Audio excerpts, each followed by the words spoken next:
バルディア城の戦いで。そんな。帝国の者どもめ。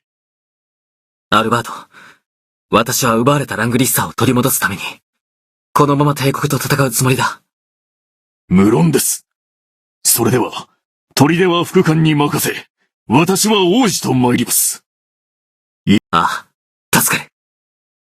王子、偵察隊の伝令によると、後退していく敵の部隊を発見したようです。5詰めの部隊か。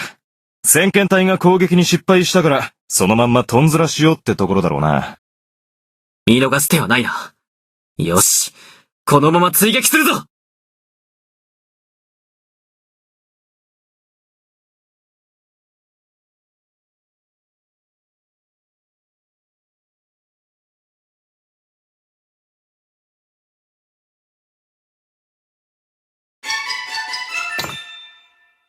私の魔力をもってすれば、こんなものです。